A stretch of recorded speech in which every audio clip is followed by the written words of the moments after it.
నాకు చిన్న అనుమానం ఉంది. ఇప్పుడు ఏ పార్టీలో ఉన్నారు మీరు? ఎందుకు మీకు అంత పెద్ద అనుమానం వచ్చింది?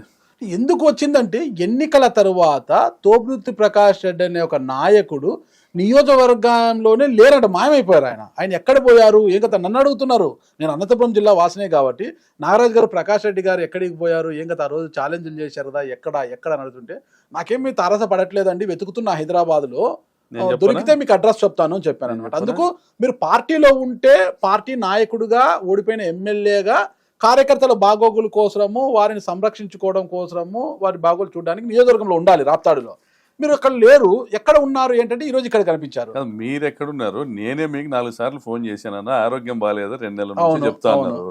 నేను మీతో మాట్లాడాలా, ప్రజలకు కొంత సందేశం ఇవ్వాలా, మీతో మాట్లాడాలనేసి నేనే మీతో 4 సార్లు ఫోన్ చేసి అందుబాటులో మీరు లేరు.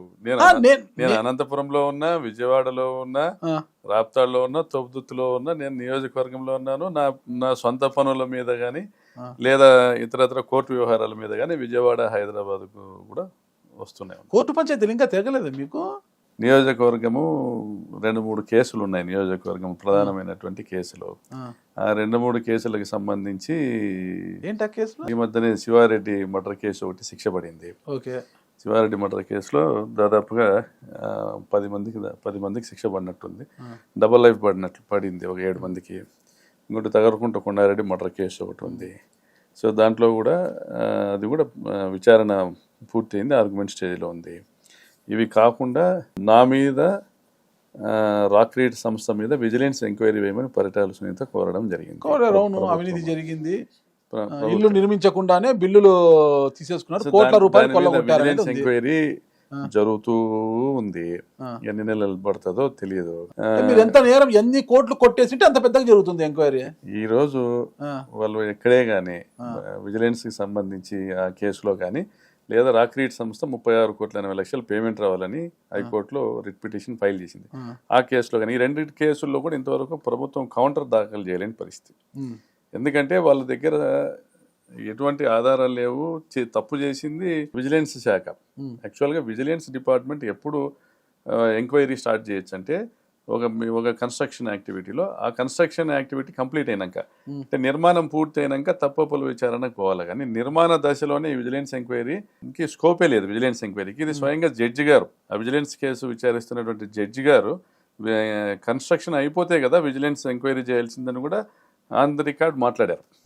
ఇంకొక కేసు రాక్రీట్ సంస్థకు 36,80,00,000 పేమెంట్స్ రావాలనేసి ఇంకో రిట్ పిటిషన్ ఫైల్ చేస్తే దానికి సంబంధించిన ఆర్గ్యుమెంట్స్లో ఇంతవరకు కూడా కౌంటర్ ఫైల్ చేయలేదు. పిఎంఏవై కానీ గవర్నమెంట్ ఆఫ్ ఇండియాకి సంబంధించినటువంటి పిఎంఏవై కానీ వ్యాప్కోస్ సంస్థ కానీ థర్డ్ పార్టీ క్వాలిటీ కంట్రోల్ వ్యాప్కోస్ సంస్థ కానీ వీళ్ళెవరూ కౌంటర్ ఫైల్ చేయలేదంటే పండగ తర్వాత కౌంటర్ ఫైల్ చేయాలి, లేకపోతే హీరింగ్ ముందుకు వెళ్తామని జడ్జి గారు చెప్తూ రికవరీ గురించి విజిలెన్స్ సంస్థ ఎంక్వైరీలో రికవరీ గురించి కొన్ని పత్రికలు రాస్తా ఉన్నాయనేసి అడ్వకేట్ రాక్రీట్ తరపున అడ్వకేట్ వాదనలు వినిపించగా అడ్వకేట్ జనరల్ గారు రికవరీ చేయడానికి మాకు ఎటువంటి అవకాశము లేదు, మాకు రాక్రీట్కి ప్రభుత్వానికి రాక్రీట్కి సంబంధం లేదు, మేము ఇల్లు లబ్ధిదారునికి ఇచ్చాము కాబట్టి రాక్రీట్ నుంచి రికవరీ చేయడానికి మాకు స్కోపే లేదని ఆన్ రికార్డెడ్గా ఇచ్చారు. సో అసలు గవర్నమెంట్ దగ్గర ఇళ్ల నిర్మాణానికి సంబంధించి ఎటువంటి తప్పు పట్టడానికి ఆధారాలు లేవు.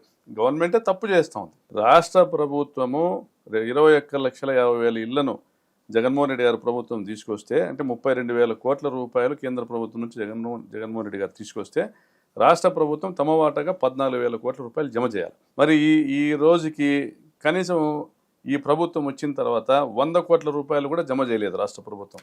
మీరు చేసిన బొక్కలు పూడ్చేకే సరిపోతుంది కదా, చెప్పనివ్వండి. మీ అవినీతి సరిపోతుంది వాళ్ళకి. మార్చి 2025కు ఇళ్ల నిర్మాణానికి పిఎంఏవై ఏదైతే బెనిఫిషరీ లెడ్ కన్స్ట్రక్షన్ యాక్టివిటీ ఉందో బిఎల్సి కింద మార్చి 2025కి సమయం పూర్తవుతుంది. అంటే 6 నెలలు కూడా లేదు పూర్తిగా. అంటే గత 7 నెలలుగా చూస్తే కనీసం ఒక 100-150 కోట్లు కూడా ఖర్చు పెట్టలే రాష్ట్ర ప్రభుత్వం దీని మీద. అంటే ఇళ్ల నిర్మాణం నత్తనడకన జరుగుతూ ఉంది. ఎందుకంటే ప్రభుత్వము అనేక మార్లు సర్కులర్లు మార్చి ధరలు మార్చడం వల్ల ఎవరైతే 800 మంది మేసన్ కాంట్రాక్టర్స్ ముందుకు వచ్చారో ఇళ్ల నిర్మాణం చేయడానికి వాళ్ళందరికీ ప్రభుత్వం పైన అనుమానాలు వస్తున్నాయి. కేంద్రం ఇచ్చిన 1.5 లక్షల రూపాయలు కనిపిస్తూ ఉంది తప్ప రాష్ట్ర ప్రభుత్వం రూపాయి జమ చేయడం లేదు. ఇల్లు నిర్మాణం పూర్తి చేస్తే మనం ఎవరిని అడగాలి? రాష్ట్ర ప్రభుత్వం ఇచ్చే పరిస్థితి లేదు, లబ్ధిదారుడు ఇచ్చే పరిస్థితి లేదు, ఎన్ఆర్ఈజీ అమౌంట్ కలెక్షన్ అయ్యే పరిస్థితి లేదు, బెనిఫిషరీ కాంపోనెంట్ కలెక్షన్ అయ్యే పరిస్థితి లేదు. సో ఇప్పుడు ఎవరిని అడగాల్సి వస్తుంది అనేసి మొత్తం కాంట్రాక్టర్లందరూ కూడా పనులు ఆపి కూర్చున్నారు. మంత్రి గారు పార్థసారథి గారు 2-3 సార్లు మీటింగ్లు పెట్టి మీరు గట్టిగా చేయండి, డబ్బులు ఇస్తామని చెప్తున్నా కూడా ఎవరు ముందుకు వచ్చేటువంటి పరిస్థితి లేదు. ఎందుకంటే ఈ ప్రభుత్వంపై నమ్మకం లేదు. సుమన్ టీవీలో మీ పర్సనల్ అండ్ బిజినెస్ ప్రమోషన్స్ కోసం కింది నెంబర్కి కాంటాక్ట్ చేయండి.